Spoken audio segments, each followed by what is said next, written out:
அனைவருக்கும் வணக்கம். பாரம்பரிய திருவள்ளுவர் குலவம்சம், பிரசன்ன ஜோதிடர் சுப மாரிமுத்து, திருப்பூரிலிருந்து இந்த பதிவு உங்களுக்காக. ஐயா வணக்கங்க ஐயா. வணக்கம் ஐயா. ஐயா, இப்போது மக்கள் சார்பாக ஒரு கேள்வி இன்றைக்கி நான் கேட்கலான்னு இருக்கேன். கேளுங்க ஐயா. ஐயா, அதாவது இந்த ஜாதகத்தில் முடக்கு இருக்கு, ஜாதகத்தையும் முடக்கிருச்சு, கண்டிப்பாக அதனால் வாழ்க்கையில் நிறைய பிரச்சனைகள் அப்படின்னு சொல்லி நிறைய பேர் கேட்குறாங்க. கண்டிப்பாங்க ஐயா. இந்த முடக்குங்கிறது என்னங்க ஐயா? அதற்கும் கர்மாவுக்கு ஏதாவது சம்மந்தம் இருக்காங்க ஐயா?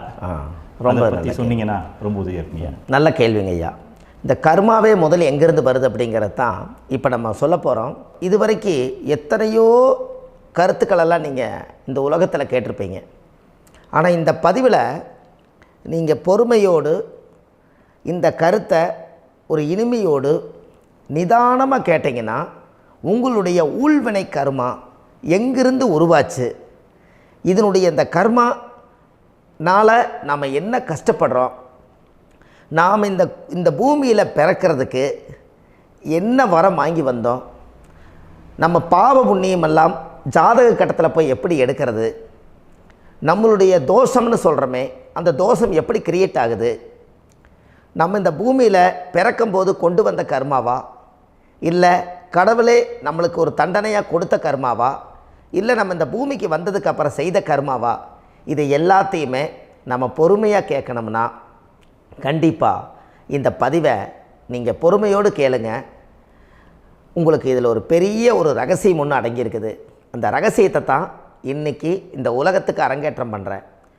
இந்த முடக்கு நம்ம ஐயா கேட்டதில் ஒரு அற்புதமான ஒரு விஷயம் என்ன அப்படின்னு கேட்டிங்கன்னா, முடக்குங்கிறது அந்த காலத்தில் பெரிய திறமையை கட்டி போட்டு வச்சுட்டா நம்மனால் அது இயங்க முடியுமா? முடியாது இல்லைங்களா ஐயா? முடியாது. அப்போது அதே மாதிரி ஜாதக கட்டத்தில் நமக்கு வேண்டிய யோகத்தை கடவுளே நம்மளுக்கு நாம் செய்த பாவத்தினால அது முடக்கி வச்சிருச்சுன்னா அந்த பாவகத்தை அந்த ஜாதகர் அனுபவிக்க முடியுமா? அனுபவிக்க முடியாது. அப்போது அந்த அனுபவிக்க முடியாமல் வெளி உலகத்தில் போய் நம்ம தேடி போன பிறவியில் செய்த பாவத்தை இந்த பிறவியில் நீங்கள் தேடி கண்டுபிடிச்சி வாழ்க்கையில் நீங்கள் எப்போ மேலுக்கு வர்றது? அப்போது அந்த கர்மா 12 ராசி கட்டத்துக்குள்ள 27 நட்சத்திரத்தில் 9 கிரகங்களுக்குள்ள ஒரு பெரிய ஒரு ஆத்துமாத்துமான கர்மா, உங்கள் பூர்வ ஜென்ம கர்மா இதுக்குள்ளே எங்கேயோ ஒரு இடத்துல முடங்கியிருக்குது. இந்த முடக்க மட்டும் உங்கள் ஜாதகத்தில் நீங்கள் கண்டுபிடிச்சிட்டிங்கன்னா ஹைலைட்டாக வாழ்கிறதுக்கு, இந்த உலகத்தில் சுதந்திரமான வாழ்க்கை வாழ்கிறதுக்கு ஒரு மிகப்பெரிய பொக்கிஷம் உங்கள் ஜாதகத்துக்குள்ளேயே இருக்குது. அப்போது அந்த ஜாதகத்துக்குள்ளே நாம் போன பிறவியில் நம்ம கர்மா நாம் என்ன செய்திருப்போன்னு உங்களுக்குள்ளே பெரிய குழப்பம் இருக்கும். என்னங்க ஐயா, நீங்கள் என்ன கர்மா பண்ணிட்டு வந்தீங்க, நாம் போன பிறவியில் நம்ம யாரை ஒரு வதச்சோம், யாரை நம்ம மனசை புண்படுத்தினோம், நம்ம தாத்தாவுக்கு சோறு போட்டோமா, நம்ம பாட்டனுக்கு சோறு போட்டோமா, நம்ம முப்பாட்டனுக்கு சோறு போட்டோமா, நம்ம கொள்ளுப்பாட்டனுக்கு சோறு போட்டோமா, அப்போ நம்ம அப்பாவுக்கு நம்மளை பெற்றவருக்கு நம்ம சாப்பாடு கொடுத்தோமா, இவங்களுக்கெல்லாம் நம்ம சேவை பணிவடைகள் செஞ்சோமா, நம்மளுடைய உறவுகளுக்கெல்லாம் அரவணைச்சு போனோமா, நம்மளுடைய இந்த மாதிரி நாம் இரத்த சம்பந்த உறவுகளை இருந்து தான் இந்த உலகத்துக்கு நம்ம வெளியில் வந்திருப்போம். அப்போது வெளியில் நீங்கள் நிற்கிறீங்க, அப்படியே மேலே போய் பார்த்தீங்கன்னா ஒரு 7 தலைமுறையில் ஒவ்வொருத்தரும் செய்த கர்மாவெல்லாம் நம்ம பிளட்டு ரிலேட்டிவாக இப்போ நீங்கள் கரண்ட்டில் இருக்கிறவங்க கிட்ட தான் டெபாசிட் பண்ணியிருக்கோம். அப்போ இது தெரியாமல் நாம் ஜாதகத்துக்குள்ளே போய் தசாபுத்தி நல்லா தனங்க இருக்குது, நான் ரொம்ப கஷ்டப்படுறேன், என் ஜாதகத்தில் போய் பார்த்தேன் எல்லா கிரகங்களும் நல்ல வலிமையாக இருக்குன்னு தான் சொன்னாங்க, ஆனால் இன்னும் என்னுடைய கடன் அடையலை, இன்னும் என்னோடய கர்ம தீர்ந்த மாதிரியே தெரியல, எனக்குள்ளே ஒரு தாட்டு என்னமோ நான் ஒரு பின்தங்கின வாழ்க்கையிலே வாழ்ந்துட்டுருக்கேன் அப்படின்னு நீங்கள் சொல்லும்போது, அப்போ இதையெல்லாம் தாண்டி ஒரு கர்மா உங்களுடைய ராசி கட்டத்துக்குள்ளே எங்கேயோ ஒரு பக்கத்தில் ரகசியமாக புதைஞ்சிருக்கு. அப்போது அந்த ரகசியமாக புதைஞ்சிக்கக்கூடிய அந்த முடக்கு தான் இன்றைக்கி இந்த உலகத்துக்குள்ளே நீங்கள் தெரிஞ்சுக்கக்கூடிய விஷயம். அப்போ அந்த முடக்குங்கிறது ஒன்று உண்மை. இந்த உலகத்துக்கு நம்மளை எல்லாத்துலேயும் நல்லா யோசிச்சு பாருங்கள். 12 ராசி கட்டம் இருக்குதுங்களா ஐயா? ஆமாங்க ஐயா. ஆனால் கிரகம் எத்தனை இருக்குதுங்க? 9 தான் இருக்குங்க. ஆமாம், 12 ராசிக்கு 12 கட்டத்துக்கு 12 கிரகம் கொடுத்துருக்கலாமல்ல கடவுள். அப்போ ஏன் 3 கட்டத்தை மட்டும் எம்டி பண்ணி மீதி 9 கிரகத்தை வச்சுக்கிறாருன்னா, அப்போ நாம் செய்த 3 தலைமுறை கர்மாவுக்கு அது எந்த கட்டம் பிளாக் ஆகுதோ அந்த கட்டத்துக்குள்ளே ஏதோ ஒரு ரகசியம் இருக்கிறனால தானே எங்கேயோ ஒரு பக்கத்தில் நீங்கள் கண்டிப்பாக கர்மாவில் மாட்டுவீங்கிறது கடவுளே படைச்சு தானே இதை உருவாக்கியிருக்காரு. 12 ராசிக்கு 12 கட்டம் கொடுத்துருந்தா எங்கே நீங்கள் சுற்றி வந்தாலும் ஏதோ ஒரு வீட்டுக்குள்ளே போய் உட்காந்துக்கலாம்.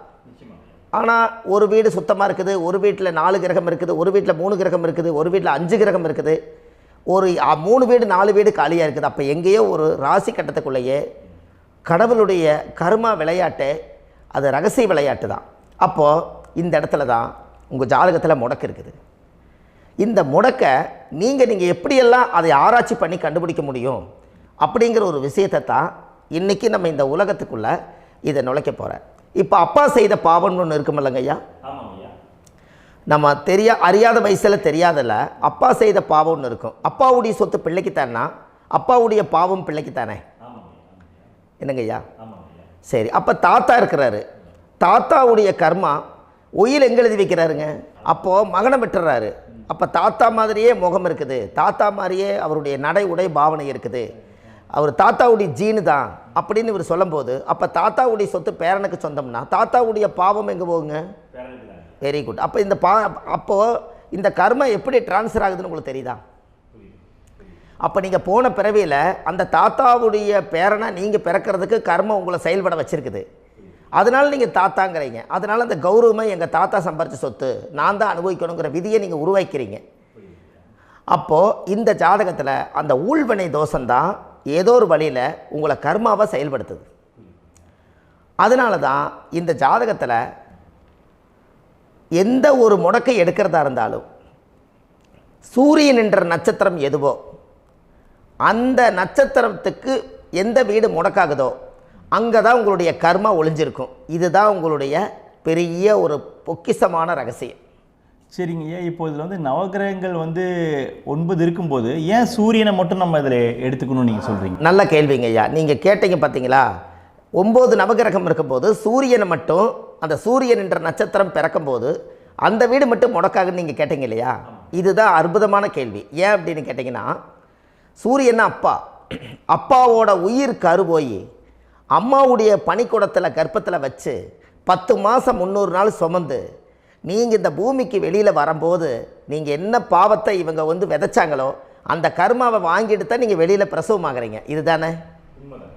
அப்போ சூரியன் என்ற நட்சத்திரம், அந்த சூரியனுங்கிறது உயிர் கருவல்லவா, அப்பாவுடைய உயிரணுக்கள் அம்மாவுடைய கருவிக்குள்ளே போய் நாம் குழந்தை வடிவத்தில் இருந்து 300 நாள் பாவ உண்ணீத்த பதிவில் ஏட்டு எழுதி ஒரு ஜாதகத்தை கையில் கொடுத்து பிறந்த உடனே உங்களுக்கு ஒரு ஏட்டை பெரட்டி நீ இப்படித்தான் விதி, இனிமேல் இப்படித்தான் நீ வாழணும்னு சொல்லி உங்கள் கர்மாவை நீங்கள் கர்மாவோடு தானே வெளியில் பிறக்கிறீங்க. அப்போ சூரியன் என்ற நட்சத்திரம் தானே இந்த உலகத்துக்கு ஒரு பெரிய ஒரு மகத்துவம்.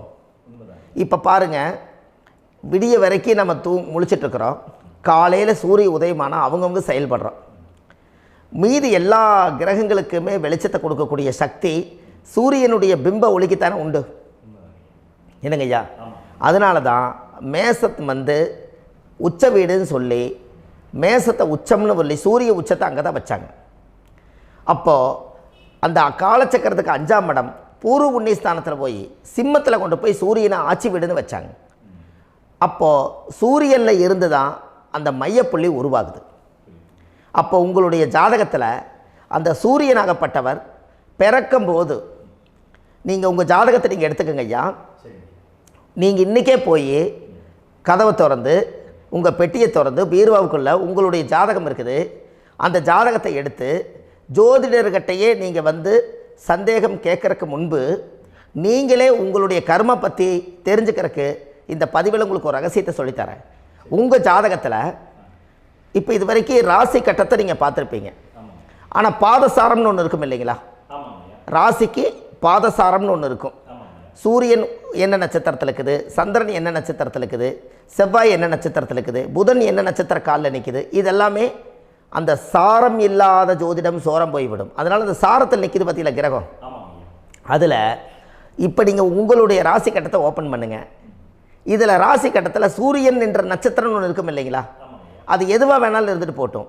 அந்த நட்சத்திரம் தான் நீங்கள் பிறக்கும்போது தாயுடைய கருவறைக்குள்ள கரு உருவான நட்சத்திரமே அதுதான்.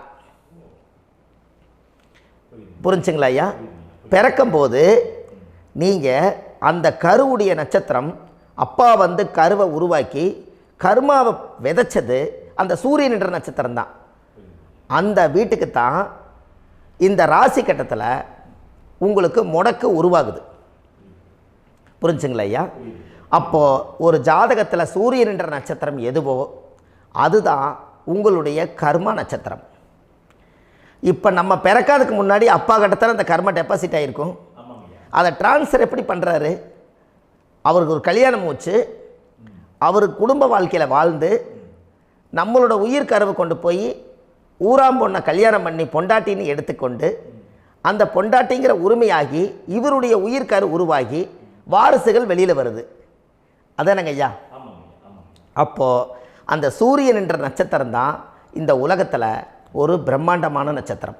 இந்த நட்சத்திரம் உங்கள் மனசுக்குள்ளே ஏதாவது இருந்துச்சுன்னா உங்கள் வீட்டில் ஏதாவது ஒரு நல்ல விஷயங்கள் நீங்கள் பண்ணுறதா இருந்தால் அந்த கர்மா நட்சத்திரம், சூரியனுடைய நட்சத்திரம் இருக்குது பார்த்தீங்களா, அந்த நட்சத்திரத்தில் எந்த ஒரு சேவைகளும் செய்யக்கூடாது. அதுதான் கர்மா. அதை போய் நீங்கள் ஆக்டிவேட் பண்ணி விட்டீங்கன்னா அது முன்னோர்களை வந்து நீங்கள் வந்து தொந்தரவு பண்ண மாதிரி. அந்த கர்ம நட்சத்திரம் தான் உங்கள் வாழ்க்கையில் அது புதஞ்சிருக்கிறதா. இப்போ குழந்தை பிறந்தாலோ, சீர் சீமந்தங்கள் நீங்கள் செய்கிறதாலோ, கல்யாணம் முக்கிறதுனாலோ, உங்கள் ஜென்ம நட்சத்திரத்தன்னைக்கு கல்யாணம் பண்ண வேணாம்னு சொல்லிக்கிறாங்கல்லங்க. உங்களுக்கு ஜென்ம நட்சத்திரத்துக்கு முன்னாடி உங்களை உருவாக்குன நட்சத்திரம் தான் ஜென்ம நட்சத்திரம். அப்போ சூரியன் என்ற நட்சத்திரம் அப்பாவுடைய ஜென்ம நட்சத்திரமாக அந்த ஊழ்வினை கர்ம செயல்படுது. அப்போ அந்த முடக்கு யார் வழியில் வந்தது? முன்னோர்கள் வழியில் வந்தது. முன்னோர்கள் கட்டி வச்சது யாரைய? குலதெய்வத்தை. அப்போ அந்த குலதெய்வத்தை போய் சாமிக்கு போய் வீடு வாசல்லாம் வலித்து குலதெய்வத்தை போய் தேங்காய் பழம் பூ மாலை கல்கண்டு வாங்கி அர்ச்சனை பண்ணி ஒரு அன்னதானம் ஒன்று பண்ணிவிட்டு சாமிக்கு பொங்கல் வச்சு நைவேத்தியம் பண்ணிவிட்டு உங்கள் ஜாதகத்தை வச்சு பூஜை பண்ணிவிட்டு வாங்க. அதுக்கப்புறம் தான் உங்கள் கர்மாவை கண்டுபிடிக்கிறதுக்கு வழியே பிறக்கும். குலதெய்வத்தை வணங்காமல் கோவிந்தா கோவிந்தா என்று பல தெய்வத்தை வணங்கினாலும் பலனொன்றும் இல்லைன்னு அந்த காலத்தில் முன்னோர்கள் சொல்லி வச்சுக்கிறாங்களா இல்லைங்களா? அதனால் கண்டிப்பாக அதை கண்டுபிடிச்சி நீங்கள் அதுக்கு ஒரு நைவேத்தியம் பண்ணால் மட்டும்தான் முதல்ல உங்கள் 5ஆம் பாவம் முன்னோர்கள் அது வேலை செய்யும். குலதெய்வ ஆலயத்துக்கு போயிட்டு வாங்க. போயிட்டு வந்துட்டு இந்த கர்மவினை தோஷத்தை நிவர்த்தி பண்ணுறதுக்குண்டான சரியான பரிகாரத்தை நம்ம எடுப்போம். அப்போது உண்மையாலுமே ஒரு ராசி கட்டத்துக்குள்ள இந்த மாதிரி ஒரு அந்த கர்ம தோஷம் இருப்பதனால இந்த கர்மா தோஷத்துக்கு அந்த முடக்க தோஷங்கிறத நீங்கள் எடுத்து அதை கண்டுபிடிச்சி அந்த சூரியன் என்ற நட்சத்திரம் எந்த ராசி கட்டத்தில் போய் முடக்காயிருக்குதோ அந்த முடக்கு எந்த பாவகம் வந்து நம்மளுக்கு லாக் ஆகிருக்குதோ அந்த பாவகத்துக்கு உண்டான பரிகாரங்கள், அதுக்குரிய ஸ்தலங்கள், அந்த கோவில்களில் போய் சுவாமிக்கு தேங்காய் பழம் பூமாலை கல்கண்டு வாங்கி அர்ச்சனை பண்ணி நீங்கள் அந்த கோவிலுக்குள்ளே போய் உட்காந்து சாமி கும்பிட்டு வந்தீங்கன்னா உங்களுடைய ஜாதகத்தில் இருக்கக்கூடிய அந்த முடக்கு தோசை நீங்கி வாழ்க்கையில் நீங்கள் எதை சாதிக்க வந்தீங்களோ அந்த சாதனையை நீங்கள் சாதிச்சுட்டு இருப்பீங்க. புரிஞ்சுங்களா ஐயா? ஏன் அப்படின்னா அந்த முடக்கு நட்சத்திரத்துக்குள்ளே தான் ஒரு தோஷம் இருக்குது. இப்போ அந்த காலத்தில் பாருங்க ஐயா, முன்னோர்கள் எல்லாம் நிறைய பேர் கோவில் கட்டி வச்சுட்டு போயிருக்காங்களா இல்லைங்களா? இந்த கோவில் எதுக்காக கட்டி வச்சுக்கிறாங்கன்னா அவங்க கட்டினவங்களுக்கும் அந்த முடக்கு தோஷம் இருந்திருக்குது. ராஜாக்கள் இருந்திருக்குது, மன்னர்கள் காலத்தில் இருந்திருக்குது, ஜமீன்தார் காலத்தில் இருந்திருக்குது.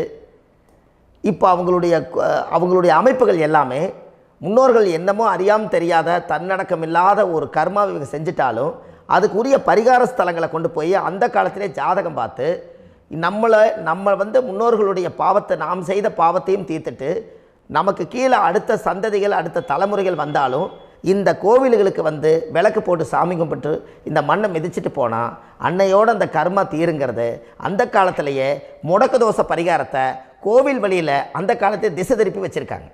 அப்போ நீங்கள் கோவிலுக்கு போகாமல் கண்டிப்பாக இந்த பரிகாரத்தை நீங்கள் உடைக்க முடியாது. ஏன் உடைக்க முடியாதுன்னா இப்போ நீங்கள் எத்தனை வருஷம் வாழ்கிறீங்க ஐயா? 120 வருஷமே வச்சுக்கோங்க. சூரியன் திசை 6 வருஷம், சந்திரன் திசை 10 வருஷம், செவ்வாய் திசை 7 வருஷம், ராகு திசை 18 வருஷம், குரு திசை 16 வருஷம், சனி திசை 19 வருஷம், புதன் திசை 17 வருஷம், கேது திசை 7 வருஷம், சுக்கிரன் திசை 20 வருஷம். இப்போ நான் சொன்ன டோட்டலெல்லாம் கூட்டிங்கன்னா 120 வருஷம் வரும். இது ஒரு மனிதர் பிறந்து பூரண ஆயுளோடு வாழ்ந்தால் இந்த 120 வருஷம் வாழ்ந்தால் அவர் இந்த பூலோக பதவி விட்டு சிவலோக பதவி போயிடுவார். அதுக்கு பேர் தான் பூரண ஆயுள் என்று பொருள். அப்போ இந்த பூரண ஆயுளை வாழ்ந்தவருக்கு 120 வருஷம். கோயில் எத்தனை வருஷம் வாழுதுங்க ஐயா? கோயில் பழங்காலத்து கோயிலெல்லாம் எத்தனை வருஷம் வாழுதுங்க? 12 வருஷத்துக்கு கும்பாபிஷேகம். அது ஓகே, அது பரவாயில்ல. 12 வருஷத்துக்கு ஒருக்கா பழசை புதுப்பிச்சு கும்பாபிஷேகம் பண்ணி மறுபடியும் அதுக்கு பவர் ஊட்டி சக்தி ஊட்டி அதுக்கு உருவேற்றுறாங்க. நான் சொல்கிறது கோயில் 5000 வருஷம் 4000 வருஷம் பெரிய பெரிய சித்தர்கள், மகான்கள், ரிஷிமார்கள், யோகிகள், சித்தர்கள் இவங்களெல்லாம் போய் கோவில்லையே சிவனையும் பெருமாளையும் வழிபாடு பட்டுட்டு கோவில்லையே ஒரு ஓரத்தில் ஜீவசமாதி ஆயிட்டாங்கன்னு பழைய கால கோயிலில் சித்தர்கள் குடியிருக்காங்களா இல்லைங்களா? இருக்காங்களங்க ஐயா. அப்போது நாம் 120 வருஷம் வாழ்கிறோம், கோவில் 5000 வருஷம் வாழுது. எங்கே சக்தி அதிகமாக இருக்குன்னு சொல்லுதுங்க? கோவிலில் தாங்க ஐயா. கோயில் தான், அதில் ஒன்றும் மாற்றம் இல்லைங்களே. கோயில் தாங்க ஐயா. அப்போ கோவிலில் தான் அந்த சக்தி இருக்குது நீங்கள் சொல்கிறீங்க. அப்போ உங்களுடைய கர்மாவை உடைக்கிறதுக்கு 120 வருஷம் பெருசா 5000 வருஷம் பெருசான்னு சொல்லுங்கள்? 5000 தாங்க. அப்போ 5000 வருஷம் உள்ள அலைகள் வந்து எத்தனை அந்த சிவனுக்கு இப்போ ஒரு சிவன் கோயிலே உங்களுக்கு முடக்கு தோஷத்துக்கு ஒரு கோயில் வருதுன்னு வச்சுக்கோங்க. அந்த கோவிலில் எத்தனை முடக்குகளுக்கு உண்டான கோவில்கள், எத்தனை பழங்களை ஊற்றி சாமிக்கு அபிஷேகம் பண்ணியிருப்பாங்க, எத்தனை பால் கூட ஊற்றிருப்பாங்க, பன்னீர், தேன், இளநீ, மஞ்சள் நீர், திருமஞ்சனம், அபிஷேகம், பொங்கல், நைவேத்தியம் இத்தனையும் செஞ்சு அந்த சிவனை வந்து சிவனாக பார்த்து அந்த கருவறைக்குள்ளே ஒரு கிராணங்கள் வரும்போதும் கூட பாதுகாப்பு பண்ணி வச்சு நல்ல சக்தியோடு அந்த கருவறையை புத்தியோடு அவங்க வேலை செஞ்சு அந்த காலத்தில் வச்சுருக்காங்களா இல்லைங்களா? அப்போது நம்ம வீட்டை அவ்வளோ சுத்தமாக வச்சுருக்க முடியுமா? என்னதான் வாஸ்து இருந்தாலும் முடியாது இல்லைங்களா? அப்போது அவ்வளவு ஒரு பவர்ஃபுல்லான கோவில் அந்த முடக்கு தோஷத்துக்குள்ளே ரகசியமாக அந்த கோயில் அடங்கியிருக்குது. உங்கள் ஜாதகத்துக்குள்ளே உண்மையாலுமே ஊழ்வினை கோயில், கர்மவினை கோயில் அதுக்குள்ளே இருக்குது.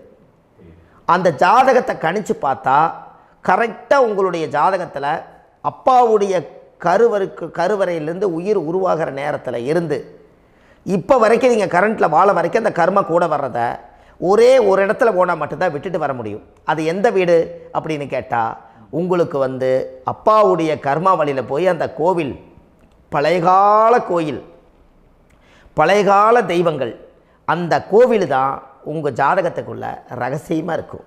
அது ஏன் இந்த பதிவில் உங்களால் சொல்ல முடியாது அப்படின்னா, இந்த பதிவில் ஏன் உங்க சொல்ல முடியாதுன்னா உங்கள் ஜாதகம் தெரியாமல் என்ன கோயிலை நீங்கள் சொல்லுவீங்க? இப்போ பொதுவாக ஒரு நட்சத்திரத்துக்கு ஏதோ ஒரு கோவிலை அவங்க சொல்லி நீங்கள் போயிட்டு வரீங்கன்னு வச்சுக்கோங்க. ஆனால் அது வேலை செய்யலைன்னா நம்மளுக்கு என்னங்க இவ்வளோ கஷ்டப்பட்டு போய் அதை பலனடையிலேன்னு கேள்வி கேட்டக்கூடாது. உங்கள் ஜாதகத்தை நீங்கள் கொண்டாங்க, உங்கள் டேட் ஆஃப் பர்த் டயத்தை போட்டு ஜாதகத்தை கணிச்சு நீங்கள் சூரியன் என்ற நட்சத்திரத்துக்கு உங்களுடைய கர்மவினை கோவில் யார், உங்களுடைய முடக்கு யார், ஊழ்வினை தோஷத்துக்கு உண்டானவர் யார், தாய் வழி கர்மா யார், தந்தை வழி கர்மா எது, நீங்கள் பிறக்கும்போது வந்த கர்மா என்ன, இது எல்லாம் கணிக்காமல் பொதுவாக ஒரு கோயிலில் போய் நீங்கள் பாட்டுக்கு சாமி கும்பிட்டு வந்தால் பலன் எப்படி கிடைக்கும்? கண்டிப்பாக கிடைக்காதுங்க ஐயா. என்னங்க ஐயா? அது தெரிஞ்சு பண்ணாதான் சரியா? ஒரு டாக்டர்கிட்ட போகிறீங்க, என்னை அப்படியே ஸ்கேன் பண்ணி ஒரே ஒரு மாத்திரை கொடுங்கன்னு கேட்டால் டாக்டர் கொடுப்பாருங்களா? அவர் என்ன பிரச்சனை இருக்குதோ அதை முதல்ல கண்டுபிடிச்சி ஸ்கேன் பண்ணி பார்த்து ரிப்போர்ட் எடுத்து அது மூலியமாக தான் கொஞ்சம் எடுத்து ஐயா உங்களுக்கு இந்த பிரச்சனை, இதுக்கு தீர்வுக்கு இதுக்கு உண்டான மெடிசன், இது இப்படித்தான் சாப்பிடணும்னு அது முறையாக சொல்லி அந்த உயிர் வாழ வைக்கிறாரு டாக்டர். அவர் ஒரு தெய்வ வடிவத்தில். கரெக்டுங்களா ஐயா? அப்போ உங்களோட கர்மா எங்கே செயல்படுது அப்படின்னா, இந்த முடக்க நீங்கள் இந்த பதிவில் தெரிஞ்சுக்கங்க. அதுக்குரிய நட்சத்திரம் என்னன்னு தெரிஞ்சு வச்சுங்க. உங்கள் ஜாதகத்தில் சூரியன் என்ற நட்சத்திரத்தை எடுத்துக்கங்க. அந்த வீட்டுக்கு முடக்க இந்த பதிவில் எந்த வீடு லாக் ஆகிருக்குதுங்கிறத நான் உங்களுக்கு இந்த வீட்டில் சொல்கிறேன். அந்த வீட்டு நீங்கள் பாருங்கள், உங்களுடைய லக்கணத்துக்கு அது எந்த வீடு. இப்போ லக்கணத்துக்கு ஒரு 7வது வீடுன்னே வச்சுக்கோங்க. அப்போ லக்கணத்துக்கு 7வது வீடே முடக்கு. அப்படி ஒரு முடக்கு ஆகிப்போச்சுன்னா ஒரு ஜாதகத்தில் லக்கணம் தான் 1, 7ஆம் இடம்ங்கிறது மனைவி ஸ்தானம். ஒரு ஆணுடைய ஜாதகத்துக்கு 7ஆம் இடம் தான் மனைவி. அவருக்கு நல்ல மனைவி அமையாமல் ஆடம்பரம் இருந்தும் வீடு அரண்மனை மாதிரி இருந்தும் அந்த மனைவியை ஒரு சந்தோஷமாக அவர் அனுபவிக்க முடியாது. புரிஞ்சுங்களா ஐயா? சந்தோஷமாக அனுபவிக்க முடியாது. ஏன் அப்படி? 7ஆம் இடத்துல தான் அவரோட கர்மா உட்கார்ந்துருக்குது. கரெக்டாக சொன்னீங்க. 7ஆம் இடத்துல தான் அந்த கர்மா உட்கார்ந்துருக்குது. அப்போ அந்த 7ஆம் இடத்துல இருக்கக்கூடிய அந்த கர்மா போன பிறவியில் நீ மனைவிக்கு சோறு போடாமல் மனைவியை கட்டி வச்சு அடிக்கிறதும், மனைவியை துன்புறுத்துறதும், அந்த மனைவி இருக்கவே இன்னொரு வாழ்க்கைக்குள்ளே போகிறதும், இங்கே வாழ வேண்டிய தாம்பத்திய சந்தோஷத்தை கொண்டு போய் இன்னொரு இடத்துல கொடுக்கறதும், தெரிஞ்சிருந்தே நம்மளுடைய மனசுக்குள்ளே திருடுத்தனமாக வாழ்கிறதும், இது எல்லா கர்மாவும் போன பிறவியில் நாம் செய்த ஊழ்வினை கர்மா தான் உங்கள் ஜாதகத்தில் 7ஆம் இடம் முடக்கு. அப்போ அந்த 7ஆம் இடம் முடக்கா இருந்துச்சுன்னா கண்டிப்பாக உங்கள் ஜாதகத்தில் நீங்கள் என்ன அனுபவிச்சிட முடியும்? நல்ல நண்பர்கள் கிடைக்க மாட்டாங்க, நல்ல ஒரு பார்ட்னர்ஷிப் அமையாது, நல்ல ஒரு நட்பு வட்டங்களில் எதையும் அனுபவிக்க விடாது, ஒரு அங்கீகாரமான உறவுகளில் போய் நம்ம ஸ்ட்ராங்காக நிற்க முடியாது. 7ஆம் இடம் என்பது தாம்பத்திய வாழ்க்கை, பூர்த்தி இல்லாத வாழ்க்கையாக இருக்கும். இப்படியெல்லாம் அந்த ஜாதகத்தில் ஒரு பொதுவாக ஒரு ஜாதகத்தில் 7ஆம் பாவம் முடக்காயிட்டால் இந்த கர்மாவை அவர் அனுபவிச்சுக்கிட்டே இருப்பார். இது எப்போத்தான் அதுக்கு ஒரு தீர்வு வேணுங்கய்யா? அந்த கோயில் எதுன்னு நீங்கள் கரெக்டாக சொன்னீங்க. இப்போ இது மனிதனால் செயல்படுது. மனிதர்கள் தான் கோயிலை கட்டி வச்சாங்க.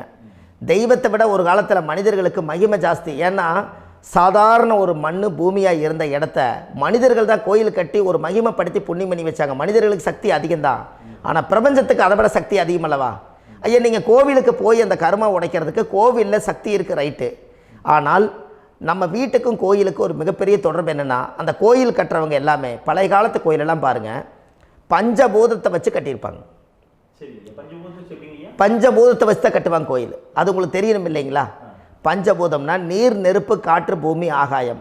இந்த பஞ்சபூதத்தினுடைய சக்திகள் எல்லாம் ஒரே நேர்கோட்டுக்கு என்னைக்கு வருதோ அன்னைக்கு தான் அந்த கோவிலுடைய பாலக்கால் போட்டு 1000-2000 வருஷம் நிலச்சி நிற்கிறது. காரணம், இந்த பிரபஞ்சத்தில் பஞ்சபூதம் எப்படி நிலச்சி நிற்குதோ அதுபோல் 5000 வருஷம் நிற்கிறதுக்கு அந்த பஞ்சபூத சக்தி வச்சு தான் சாமி சிலையை பிரதிஷ்டை பண்ணி வச்சுருப்பாங்க. அதனால தான் இந்த கோயில்கள் எல்லாம் 5000 வருஷமாயும் எத்தனையோ கிராணங்களை எல்லாம் தப்பிச்சிருக்கிறதுக்கு காரணம். அப்பேற்பட்ட புண்ணிய ஸ்தலம் உங்களுக்கு எதுன்னு தெரியணும் அல்லவா? என்னங்க ஐயா?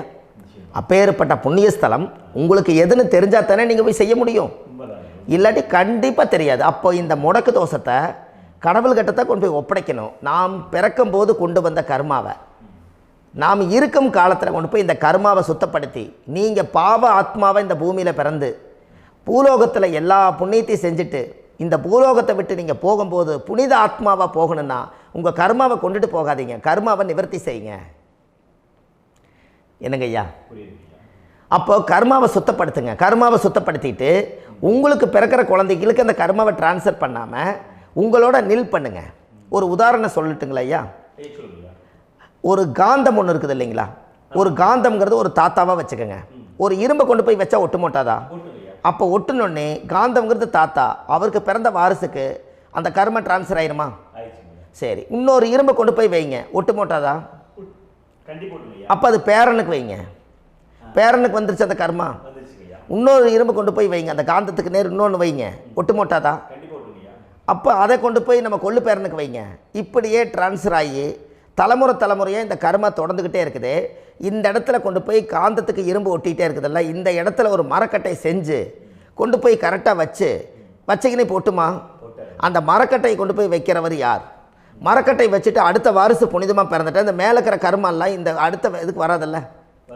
இதுதாங்க ஐயா கர்மா. தொடர்ந்து வரக்கூடிய கர்மாவை அதை நில் பண்ணணுங்கிறதுக்கு பேர் தான் இந்த உதாரணத்தை சொன்னவங்களுக்கு. அப்போ நாம் இந்த பூலோகத்தில் நம்ம ஒரு தாயுடைய கருவறையில் இருந்து தொப்புள் கொடி அறுக்கும் நேரம் நாம் என்ன கர்மாவை வாங்கி வந்திருந்தாலும் அதையெல்லாம் ஆராய்ச்சி செய்து ஜாதகத்தில் முழுமையாக கண்டுபிடிச்சி ஒரு காலம் இல்லைனாலும் ஒரு காலம் நம்ம நல்லா இருக்கிறதுக்காக, நம்ம வாரிசுகள் எல்லாம் நலமடைஞ்சு வளமடைஞ்சு வர்றதுக்காக இந்த கர்மா தோஷத்தை கரெக்டாக கண்டுபிடிச்சி சரியான கோவிலுக்கு போய் நீங்கள் கர்மாவை நிவர்த்தி பண்ணி அங்கே பூஜை புனஸ்தானங்கள், சகசரநாம பூஜைகள், ஓமங்கள், வழிபாடுகள் இதெல்லாம் நீங்கள் செஞ்சு உங்களுடைய பாவத்தை எல்லாம் கழித்து உங்கள் ஜாதகத்தவே யோகமாக மாற்ற முடியும். கண்டிப்பாக மாற்ற முடியும். ஏன்னா நம்ம யாரை நம்பி செய்கிறோம்? சரியான கடவுள்கிட்ட வழிகாமிக்க போகிறோம். அப்போ கடவுள் பொய்யாயிருவாரா? ஐயா நம்ம அதாவது அந்த காலத்தை சொல்லுவாங்க, சத்தியுள்ள சாமி கும்பிட்டு புத்தி உள்ள உள்ளே பெக்கணும்னு சொன்னாங்க. 16 வதபதன்னு பெக்கலை, எல்லாம் அறிவோடு பெற்றாங்க. அதனால் எல்லாமே தாய் தந்தைகள் பேச்சை கேட்டாங்க. அன்றைக்கி எல்லாருமே தாய் தந்தைகளுக்கு தூணாக நின்னாங்க.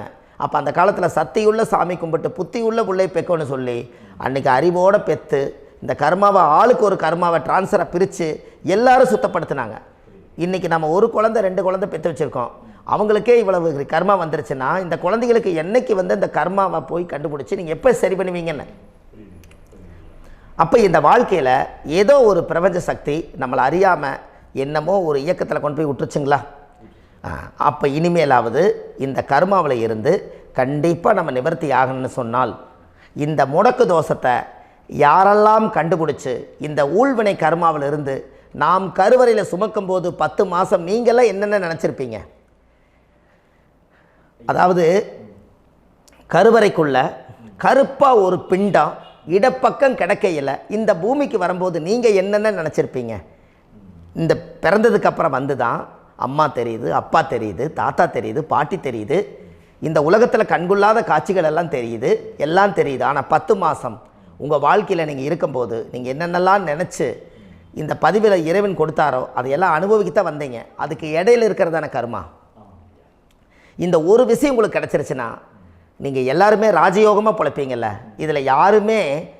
இதில் ஏழை பணக்கார யாரையுமே சொல்ல வரல.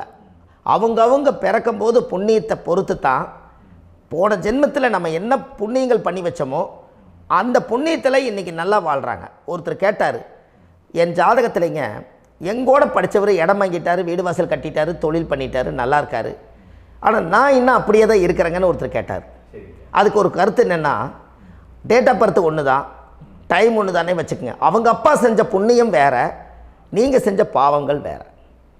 அவர் செஞ்ச புண்ணியத்தினால அவருக்கு எல்லாமே முன்னாடி கிடைக்குது. நீ கர்மாவெல்லாம் கழிச்சிட்டீங்கன்னா பின்னாடி கிடைக்க போகுது. இதில் மற்றவங்களை பற்றி வேற்றுமையாக நினைக்கிறதுல எந்த ஒரு இதுவுமே இல்லை. அப்போ ஒருத்தர் பார்த்து ஒருத்தர் வாழ வேண்டாம். உங்களுடைய சுய அறிவை வச்சு இந்த பூலோகத்தில் இந்த பூமியில் நீங்கள் 4 தெரிஞ்சு நல்ல விதமாக கற்றுக்கிட்டு இந்த உலகத்தில் சிறப்பாக வாழ கற்றுக்குங்க. அதுக்கு அந்த ஊழ்வினை தோஷத்தை கண்டுபிடிங்க. உங்களுக்குன்னு ஒரு முடக்கு இருக்குதுங்கிறத இன்றைக்கி நீங்கள் எழுதி வைங்க. அதை எப்படியாவது கண்டுபிடிங்க, அதை தேடுங்க. ஒரு முறை நீங்கள் ஜாதகத்தை கொண்டு வாங்க. அந்த ஜாதகத்தை கொண்டு வந்து உங்கள் பாவகத்தில் எத்தனாம் பாவம் முடக்காயிருக்குதுன்னு பாருங்கள். அந்த பாவகம் முடக்காயிருச்சுன்னா உங்கள் வாழ்க்கையில் அதிலிருந்து உங்களால் வெளியில் வரவே முடியாது, கண்டிப்பாக வர முடியாது. அதை நீங்கள் கண்டுபிடிச்சா மட்டும்தான் நீங்கள் மேலே வர முடியும். ஏன்னா நிறைய பரிகாரங்கள், பூஜைகள், யாகங்கள், ஓமங்கள் எல்லாம் செய்து வச்சும் கூட அந்த கர்மவினைக்கு உண்டான கோவிலுக்கு போய் அந்த 5000 வருஷ பழமை வாய்ந்த தெய்வத்துக்கிட்ட போய் நீங்கள் முறையிட்டு விளக்கு போட்டு உங்கள் கர்மத்தை எல்லாம் நான் நீ தான் தீர்த்து கொடுக்கணும்னு சொல்லி நம்பிக்கையோடு நீங்கள் போய் அந்த சரணாகதி அடையிறீங்க பாருங்கள், அங்கே தான் உங்கள் கர்மாவை எடுத்து விடுறாரு. அப்போ இந்த ரகசியம் உங்களுக்கு வேணுமல்லவா? அப்போ உங்கள் ஜாதகத்தில் எங்கே முடங்கி இருக்குது, அதுக்குரிய கோவில்கள் எல்லாம் என்ன, அதுக்கு தான பரிகாரம் என்ன, அதுக்கு நீர் பரிகாரம் என்ன, யாத்திரை பரிகாரங்கள் என்ன, நீங்கள் வீட்டில் இருந்தே செயல்படுத்தக்கூடிய பரிகாரங்கள் என்ன, பரிகாரம் கோவிலுக்கு போய்த்தான் நடக்குமா, இல்லை நாம் வீட்டில் வச்சு வணங்குறதுனால நடக்குமா, நாம் செய்யக்கூடிய தர்ம பரிகாரங்கள் என்ன, தான பரிகாரங்கள் என்ன, இப்படி பல விதமாக இருக்கிறனால உங்கள் ஜாதகத்துக்கு எந்த மாதிரி பரிகாரம் கனெக்ட் ஆகுதுங்கிறது தெரியணும். இது தெரியாமல் கண்டிப்பாக உங்களால் செயல்படுத்துறது ரொம்ப கஷ்டம். இதனால் இதை நீங்கள் தெரிஞ்சுக்கணும்னா இப்போ நம்ம பாருங்கள், நீங்கள் அந்த தெரிஞ்சுக்கிட்டாலே உங்கள் வாழ்க்கையில் ஒரு டைம் தான் நீங்கள் தெரிஞ்சுக்க போகிறீங்க. உங்களுடைய கர்மா என்ன, நீங்கள் எங்கே செயல்பட்டு போயிட்டுருக்கிறீங்க, உங்கள் போகிற பாதை சரியா இல்லை அந்த பாதையில் முள்ளு கல் இருக்குதா, இது எல்லாம் உங்களுக்கு தெரியலனா இந்த முடக்கை கண்டுபிடிக்கக்கூடிய சக்தி வாய்ந்த இந்த கர்மாவை நிவர்த்தி பண்ணுறதுக்கு வழிகள் இருக்குது. அதனால் நீங்கள் கண்டிப்பாக இந்த முடக்கை தெரிஞ்சுக்கணும். இந்த முடக்கு ராசினா என்ன, உண்மையாலுமே உங்கள் வாழ்க்கையில் நீங்கள் தெரிஞ்சு இனிமேல் உங்கள் வாழ்க்கையில் இதுவரையிலும் கர்மாவுக்குள்ளேயே கஷ்டப்பட்டீங்க, வழி தெரியாமல் கண்ணை கட்டி காட்டில் விட்ட மாதிரி இருந்தீங்க, இனி அப்படி இருக்க வேண்டாம். உங்கள் ஜாதகத்தில் 12 ராசி கட்டத்தில் 9 கிரகம் போகும், மீனி 3 கிரகம், 3 கட்டம் வந்து உங்களுக்கு எங்கேயோ ஒரு பக்கத்தில் 3 கட்டம் எம்டிஎத்தான் இருக்கும். கரெக்டுங்களா? அது இல்லாமல் ஒரு ஜாதகம் பிறக்காது. ஏன்னா 9 கிரகத்துக்கு 9 கணக்கு போட்டால் 3 கட்டம் எம்டிஎத்தான் நிற்குது. அந்த கட்டத்துக்குள்ளே எந்த நட்சத்திரத்தில், எந்த சாரத்தில், எத்தனாவது டிகிரியில், எத்தனாவது பாத சாரத்தில், எத்தனை வெகுளையில், எத்தனை செகண்டுக்குள்ளே இந்த கர்மா உள்ளே புகுந்து உங்களை செயல்படுத்துதுங்கிறத கண்டிப்பாக உங்கள் ஜாதகத்தை கொடுங்க, பார்த்து இந்த விஷயத்தை சொல்கிறேன். நீங்கள் அந்த இடத்துக்கு போய் நிவர்த்தி பண்ணிவிட்டு உங்கள் வாழ்க்கையில் கொஞ்சம் காலம் வாழ போகிறீங்க. பாருங்கள், பிறந்ததுலேருந்து 20 வருஷத்துக்குள்ளே இளமையாக வாழ்கிறீங்க, குழந்தையாக வாழ்கிறீங்க. 20லேருந்து 40 வயசுக்குள்ளே தான் உங்களுக்கு ஒரு பொண்ணை பார்த்து கல்யாணம் பண்ணி ஒரு கரு உருவாக்குறீங்க. அதுக்கப்புறம் 40லேருந்து 60க்குள்ளே குழந்தை பெற்று கடமை முடிச்சிடுறீங்க. 60 வயசுக்கு மேலே ரிட்டையர்ட் ஆகிடுறீங்க. இந்த 20க்கும் 60க்கும் இல்லாத 20லேருந்து இந்த 40 வயசுக்குள்ளே உங்களோட தேடல் என்னவோ அது வாழ வேண்டிய சுகபோகமான வாழ்க்கை எல்லாமே அந்த 40க்குள்ளே தான் இருக்குது. இந்த 40க்குள்ளே இருக்கக்கூடிய வாழ்க்கையை இந்த கர்மா தெரியாமல் காலத்தை வீணாக்க வேண்டாம். வாழ வேண்டிய வயசில் நீங்கள் வாழணும். அதுக்குரிய கர்மாவை நீங்கள் சுத்தப்படுத்துங்க. எப்படியெல்லாம் நீங்கள் சந்தோஷமாக வாழ்கிறீங்கன்னு எனக்கு ஒரு தகவல் கொடுங்க. வேறு லெவலில் நீங்கள் இருப்பீங்க.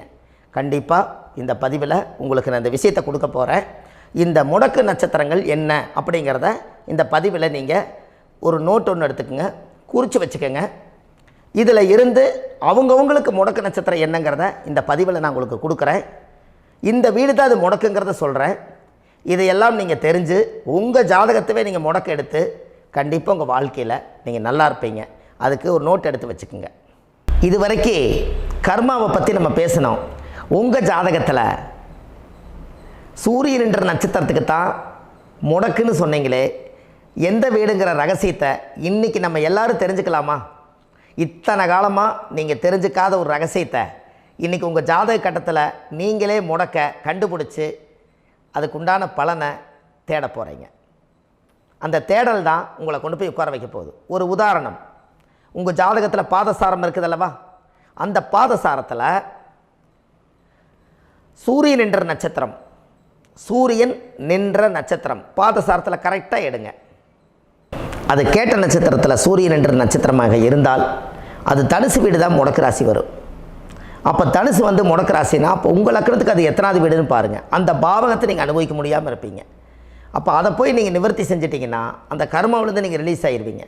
அது ஏன் சூரியன் என்ற நட்சத்திரம் அப்பாவுடைய உயிர் கருவிலேருந்து நீங்கள் உருவானதுனால அந்த உள்வினை தோஷம் தான் உங்களுக்கு முடக்க உட்காந்துருக்குது.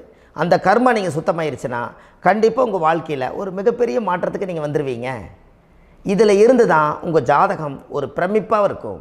இது வரைக்கும் யோகங்கள் எல்லாம் தடுத்து வச்சுருக்குதுங்க. எனக்கு இடம் வாங்க முடியல, வீடு கட்ட முடியல, என்னால் தொழில் செய்ய முடியல, குழந்தை பெக்க முடியல, குடும்பத்தோடு சந்தோஷமாக இருக்க முடியல. எல்லாத்துக்கும் காரணமே உங்கள் பூர்வ ஜென்மத்தினுடைய கர்ம வினை தோஷம்தான். அதை நிவர்த்தி பண்ணிட்டீங்கன்னா கண்டிப்பாக உங்கள் வாழ்க்கையில் நீங்கள் வெற்றி ஆயிடுவீங்க. கேட்ட நட்சத்திரத்தை பற்றி இதுவரை காலமாக பார்த்துட்டு இருந்தீங்க.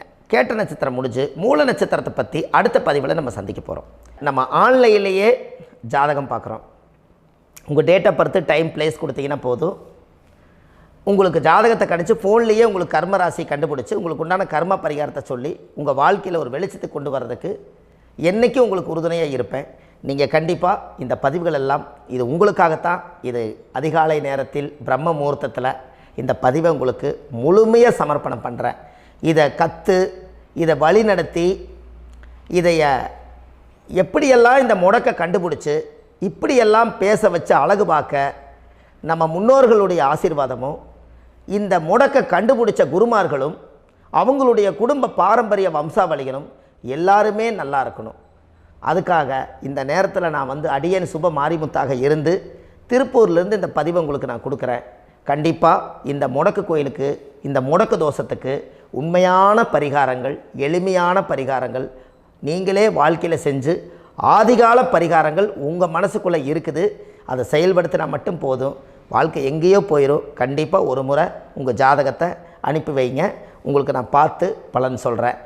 இன்றைக்கி நான் கொடுத்த பதிவுகள் எல்லாம் உங்களுக்கு ரொம்ப பயனுள்ளதாக இருந்திருக்கும். உங்களுக்கு இது வரைக்கும் எத்தனையோ கர்ம வினைகளை பற்றி தெரியாமல் இருந்திருப்பீங்க. இந்த பதிவில் நிறைய கேட்டு தெரிஞ்சுக்கிட்டீங்க. இதெல்லாம் வாழ்க்கையில் ரொம்ப முக்கியமான பரிகாரங்கள், எளிமையான பரிகாரங்கள். நேராக நீங்கள் கடவுளைத்தான் கெட்டியாக பிடிக்க போகிறீங்க. அந்த பரிகாரங்கள் எல்லாம் செஞ்சு அதிகாரமாக வாழ்ந்து இந்த பூலோகத்தில் நல்ல சிறப்பாக வாழ்கிறதுக்கு இந்த பரிகாரம் உங்களுக்கு ரொம்ப யூஸ்ஃபுல்லாக இருக்கும். கண்டிப்பாக இந்த பதிவை செய்யுங்க. நம்ம பாரம்பரிய திருவள்ளுவர் குல வம்சம் பிரசன்ன ஜோதிடர் சுப மாரிமுத்து, திருப்பூரில் இருக்கேன். 30 ஆண்டு காலமாக நம்ம ஜோதிடம் பார்த்து கொண்டிருக்கிறோம். இவ்வளவு காலமாக எத்தனையோ ஆயிரக்கணக்கான மக்களுக்கு நம்ம ஜோதிடம் பார்த்து வழிகாட்டி நிறைய மக்களுக்கு நிறைய சேவைகள் செஞ்சுருக்கேன். நிறைய கோயில் கட்டி வச்சுருக்கேன், கும்பாபிஷேகங்கள் பண்ணி வச்சுருக்கேன், அன்னதானங்கள் நிறையா பண்ணி வச்சுருக்கேன், புண்ணிய யாத்திரைகள் நிறைய போய் வந்திருக்கேன். மக்களுக்காகவே நான் உங்களுக்கு உழைக்க தயாராக இருக்கேன். இந்த ஜோதிடம் வந்து என்னுடைய ஒரு பாரம்பரியமாக, என்னுடைய அப்பா தாத்தா முன்னோர்கள் இதெல்லாம் எங்களுடைய குலத்தொழில் இது. அதனால் நாங்கள் பாரம்பரியமாக திருவள்ளுவர் குல வம்சம். வள்ளுவர் வாக்குன்னு யூடியூப் சேனலில் போனீங்கன்னா 1000 பரிகாரங்கள் கொடுத்துருக்கேன். அதுவும் உங்களுக்கு ரொம்ப யூஸ்ஃபுல்லாக இருக்கும். வள்ளுவர் வாக்கு அப்படின்னு போடுங்க, அப்படி இல்லைன்னா சுப மாரிமுத்துன்னு போடுங்க. இதில் பரிகாரங்கள் நிறையா கொடுத்துருப்பேன். கண்டிப்பாக இதெல்லாம் நீங்கள் சந்தித்து நீங்கள் ஒரு சப்ஸ்கிரைப் பண்ணி வச்சுக்கோங்க. நான் போடக்கூடிய பதிவுகள் எல்லாமே உங்களுக்கு நோட்டிஃபிகேஷனை வந்துடும். அதனால் நீங்கள் ஒரு சப்ஸ்கிரைப் பண்ணி வச்சுக்கோங்க. தினமும் ஒரு தகவல் உங்களுக்கு கொடுத்துக்கிட்டே இருக்கேன். இதெல்லாமே உங்களுக்கு ஒரு பெரிய சந்தோஷமான நிகழ்ச்சிகள். என்றைக்கும் உங்களோட நான் வாழ்கிறேன். உங்களுடைய குடும்பத்தில் நான் ஒருத்தராக இருந்து குடும்ப ஜோதிடராக நான் இருப்பேன். கண்டிப்பாக ஆயுளுள்ள வரைக்கும் உங்களுக்காக இந்த ஜோதிடத்துக்கு உழைச்சி உங்கள் குடும்பத்தில் ஒருத்தராக நான் வந்து ஒரு ரத்த உறவில் நான் வந்து இந்த பூர்வ ஜென்மத்தில் உங்களுக்கு நான் கடமைப்பட்டிருக்கேன். கண்டிப்பாக அடுத்த பதிவில் உங்களை நான் சந்திக்கிறேன். வாழ்வது ஒரு முறை, வாழ்த்தட்டும் தலைமுறை. நன்றி, வணக்கம்.